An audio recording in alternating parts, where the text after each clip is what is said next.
Bahujan Samaj party Nirmal జిల్లా ఆధ్వర్యంలో అంబేద్కర్ విగ్రహం వద్ద ధర్నా ఆందోళన కార్యక్రమాన్ని చేపట్టారు. మహనీయుల చిత్రపటాలు పట్టుకుని శాంతియుతంగా నిరసన ఆందోళన కార్యక్రమాన్ని నిర్వహించారు. ఆ తర్వాత నిర్మల్ జిల్లా కలెక్టర్ కు వినతి పత్రాన్ని అందజేశారు. దీనిని రాష్ట్రపతికి చేరవేయాలని బీఎస్పీ నాయకులు తెలిపారు.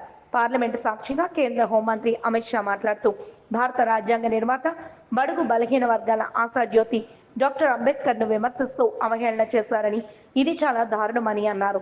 నిర్మల్ జిల్లా ఇన్ఛార్జ్ అడ్వకేట్ జగన్ మోహన్ మీడియాతో మాట్లాడుతూ ఈ కార్యక్రమంలో మారా Rajanna, Syed Hyder, Rajeshwar, Bapurao, Mutyam, SK Lakshmi, Yadav, Vidyasagar, Radha, Joseph, Gangaiah, Sunil, Anil, BSP Nirmal జిల్లా నాయకులు పాల్గొన్నారు.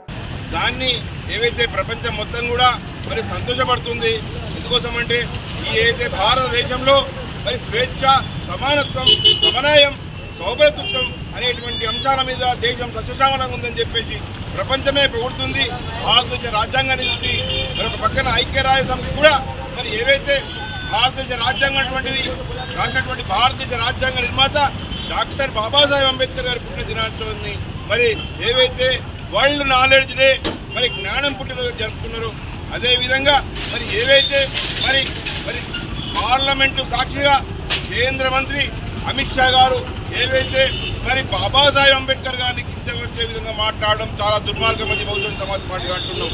ఏవైతే మరి చిత్తశుద్ధి ఉంటే బీజేపీ కానీ మరి అమిత్ షా గారు కానీ నరేంద్ర మోడీ గారు కానీ ఇవి చాలా తప్పని చెప్పి అంటున్నాం. మరి ఏవైతే మరి దీని గురించి బహుజన్ సమాజ్ పార్టీగా మేము ఒకటే అడుగుతున్నాం, నరేంద్ర మోడీ గారు మరి మీరు ఏదైతే అమిత్ షా గారు చేసేటువంటి వాక్యాలను సమర్థిస్తున్నారని చెప్పేసి మేము అంటా ఉన్నాం.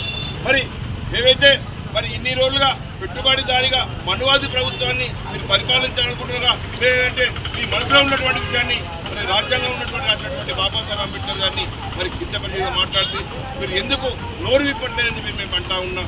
ఈరోజు ఏవైతే బడుగు బలహీన వర్గాలకు తినడానికి తిండి కానీ, ఉండడానికి ఇల్లు కానీ, కట్టుకోవడానికి బట్టలు కానీ ఈ రోజు కూడా లేకపోవడం బాగా దుర్మార్గం.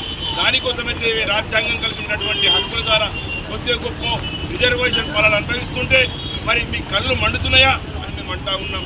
పేదల్లా ఉండాలా, మరి మీరు ధనికుల్లా ఉండాలని చెప్పి మీరు అనుకుంటున్నారా? ఏవైతే మీరు మనకున్న సమర్థించడానికి మాకైతే మాకున్నటువంటి దేవుడు డాక్టర్ బాబాసాహెబ్ అంబేద్కర్ గారు, వారు లేకుంటే మాకు జీవనం లేదు, మా ప్రజలకు జీవనం లేదు. బాబాసాహెబ్ అంబేద్కర్ గారి యొక్క ఆయన కోసం మేము త్యాగం చేస్తాం, అవసరమైతే దేనికైనా ఉంటాం. కానీ నువ్వు ఖచ్చితంగా గుర్తుంచుకో అమిత్ షా, నువ్వు ఖచ్చితంగా బేషరతుగా బాజాబ్తా నీకు ముక్కు రాకిస్తాం, నువ్వు బర్దరఫ్ చేసిందని చెప్పి మేము అంటా ఉన్నాం. లేనట్టయితే బహుజన్ సమాజ్ పార్టీగా మా రాష్ట్ర నాయకులందరూ కలబట్టుకొని బెంజీ గారి నాయకత్వంలో మీ యొక్క పరిస్థితి ఖచ్చితంగా బర్దరఫ్ చేసేంత వరకు మేము బదులు పెట్టలేదని చెప్పేసి మేము బహుజన్ సమాజ్ పార్టీ కట్టుకున్నాం. అందరికీ కూడా వదిలాలి భారత రాజ్యాంగం, వదిలాలి భారత రాజ్యాంగం.